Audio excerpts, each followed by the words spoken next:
দেখুন, বাংলার রাজনীতি এই মুহূর্তে চর্চায় কি নিয়ে?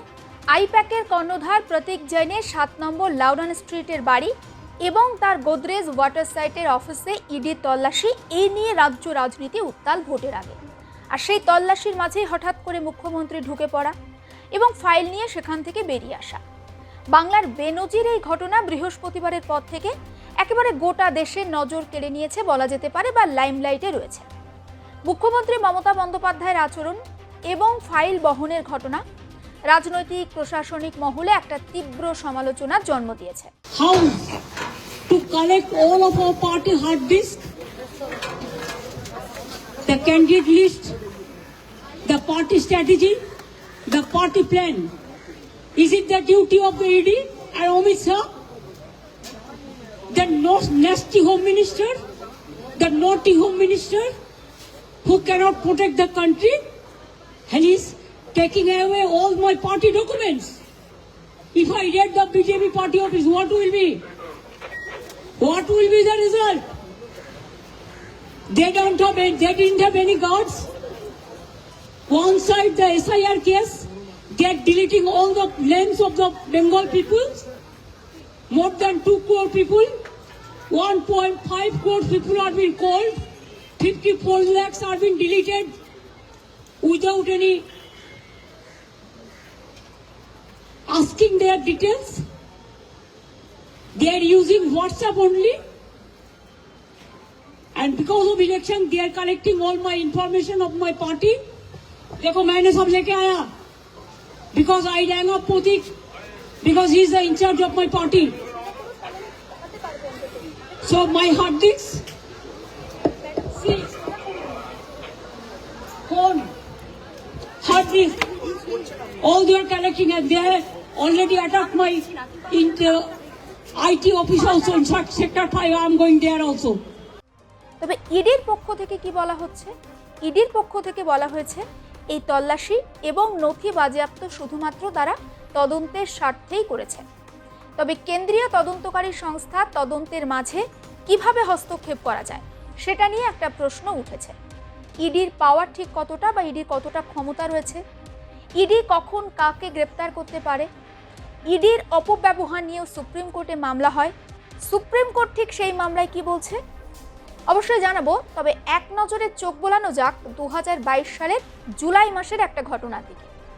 সেই সময় কলকাতায় পার্থ চট্টোপাধ্যায় ঘনিষ্ঠ অর্পিতা মুখোপাধ্যায়ের ফ্ল্যাটে নগদ 21 কোটি টাকা উদ্ধার হয়েছিল। আর যে টাকা উদ্ধারকে কেন্দ্র করে রাজ্য রাজনীতি একেবারে তোলপাড় হয়েছিল। এরই মধ্যে আর্থিক 9-6 এবং প্রতিরোধ আইনে গ্রেপ্তারি, সম্পত্তি বাজেয়াপ্ত কিংবা তদন্তের প্রক্রিয়ায় এনফোর্সমেন্ট ডিরেক্টরেটের ক্ষমতা নিয়ে সুপ্রিম কোর্ট একটা রায় দেয়। সেই বিষয়ে ইডির বিস্তৃত ক্ষমতাকে চ্যালেঞ্জ করে বেশ কিছু মামলা হয়েছিল শীর্ষ আদালতে। সংসদে কেন্দ্রীয় অর্থমন্ত্রকের একটি তথ্যে বলা হচ্ছে মোদী সরকারের আমলে ঠিক কতটা প্রবলভাবে সক্রিয় হয়ে উঠেছে ইডি। কেন্দ্রীয় অর্থমন্ত্রকের তরফে সংসদে একটা তথ্য পেশ করা হয়, যেখানে বলা হয় মোদী সরকার বা নরেন্দ্র মোদী ক্ষমতায় আসার আগে 9 বছরে ইডি মাত্র 112টি তল্লাশি চালিয়েছিল দেশে। আর দেশে এনডিএ সরকারের আমলে গত 8 বছরে 3010টি তল্লাশি চালিয়েছে ইডি। অর্থাৎ সংখ্যাটা দ্বিগুণের থেকেও বেশি, বুঝতে পারছেন। বেশ কিছু পরিসংখ্যান তুলে ধরি। 2014-15 থেকে 2021-22 এই 8 বছরে ইডি 3010টি তল্লাশি চালিয়ে 99,356 কোটি টাকার অর্থ এবং সম্পত্তি আটক করেছে। অর্থমন্ত্রকের দাবি, তল্লাশির সংখ্যা বহুগুণ বৃদ্ধি পাওয়া থেকেই এটা প্রমাণিত হচ্ছে আর্থিক 9-6 আটকানোর প্রতি দায়বদ্ধতা রয়েছে সরকারের। বেআইনি লেনদেনের খোঁজ পেতে গোয়েন্দা ব্যবস্থারও অনেকটা উন্নতি হয়েছে, সেটা বলা যেতে পারে। তবে কি এখানে শেষ? না, এখানে শেষ নয়। সরকারি হিসাব অনুযায়ী আর্থিক 9-6 প্রতিরোধ আইনে 2014-15 সঙ্গে 2021-22, মানে এই 8 বছরের সঙ্গে তুলনা করা হয় 2004-05 থেকে 2013-14 এই 9 বছরকে। এই সময়টাতে ঠিক কি হয়েছিল আসুন এক নজরে বলি।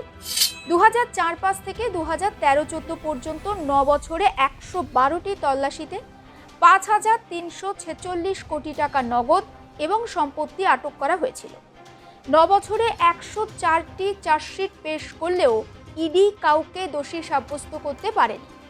সেই তুলনায় এই 8 বছরে 3010টি তল্লাশিতে তারা প্রায় 19 গুণ নগদ অর্থ এবং সম্পত্তি আটক করেছে। 23 জন অভিযুক্তকে ইতিমধ্যে দোষী সাব্যস্ত করেছে ইডি। 2014 থেকে 2022, 2004 থেকে 2014, প্রথম 8 বছর এবং পরের 9 বছরের মধ্যে যে তুলনা টানা হয় তাতে উঠে আসা তথ্যের পরে একেবারে সরকারি কর্তারা মনে করছেন ইডি যে পরিমাণে মামলা করেছে, আর্থিক সম্পত্তি আটক করে, যে সংখ্যায় তারা গ্রেপ্তারি করা উচিত বা চলে, সেই তুলনায় অভিযুক্তদের দোষী সাব্যস্ত হওয়ার হার খুব কম। 2019-20 পর্যন্ত ইডি বছরে গড়ে 200টির মতো মামলা দায়ের করত, আর 2021 থেকে 2022-এ তারা 981টি এবং 1180টি মামলা দায়ের করে। আর্থিক নয়ছয় প্রতিরোধ আইনে গত 12 বছরে 3895টি মামলা করেও ইডি মাত্র 23 জনকে দোষী সাব্যস্ত করেছে। 2014 সাল থেকে 99,356 কোটি টাকার আটক সম্পত্তির মধ্যে শেষ পর্যন্ত 869 কোটি টাকার অর্থ এবং সম্পত্তি ইডি বাজেয়াপ্ত করেছে। আইপ্যাক অফিসে ইডির হানা নিয়ে প্রশ্ন উঠেছিল। প্রশ্ন ওঠাটা স্বাভাবিক। সেদিন সেক্টর 5-এ অভিযানের সময় সার্চ অথরাইজেশন বা অথরাইজেশন লেটার আদেও কি ছিল? থাকলেও তা আইপ্যাকের কর্তা বা তার কোন প্রতিনিধিকে সেটা দেখানো হয়েছিল বা আদেও দেখানো হয়েছিল কিনা সেটা নিয়েও প্রশ্ন ওঠে। আর্থিক দুর্নীতি আইনে ইডির ঠিক কি ক্ষমতা রয়েছে বা ইডির ক্ষমতা কি যথাযথ? আসুন উত্তর খুঁজি। এই বিষয়ে লক্ষ্য রাখতে গেলে আমাদেরকে যেতে হবে সেই 2022 সালে। কারণ 2022 সালের জুলাইতে একটি রায়ে সুপ্রিম কোর্ট বলেছিল আর্থিক দুর্নীতি সংক্রান্ত অভিযোগের তদন্তে নেমে তল্লাশি চালানো বা কোনো কিছু বাজেয়াপ্ত করা এবং গ্রেপ্তারির ক্ষেত্রে ইডির ক্ষমতা বহাল থাকবে, অর্থাৎ ইডি চাইলে গ্রেপ্তার করতে পারে। শীর্ষ আদালতের রায়ে আরও বলা হয়েছিল যে আর্থিক দুর্নীতিতে অভিযুক্তকে enforcement directorate case information report দেখাতে বাধ্য নয়, অর্থাৎ তাদেরকে কেস ইনফরমেশন রিপোর্ট দেখাতে বাধ্য নয় ইডি, এবং এফআইআর এর সঙ্গে ইসিআইআরকে এক করলে চলবে না। সুপ্রিম কোর্টের বক্তব্য ছিল আর্থিক দুর্নীতিতে অভিযুক্তকে গ্রেপ্তারির সময় যদি ইডি কারণ জানতে চায় বা ইডির কারণ জানায় তাহলে সেটা হবে যথেষ্ট। সব মিলিয়ে ইডির হাতে ক্ষমতা রয়েছে ঠিকই, কিন্তু বিগত কয়েকদিনে ইডির ক্ষমতা যে মাত্রাতিরিক্ত বৃদ্ধি পেয়েছে সেটা আর বলার অপেক্ষা রাখে না। আর অন্যান্য খবরের জন্য আপনি নজর রাখুন আর প্লাস নিউজ ডিজিটালে।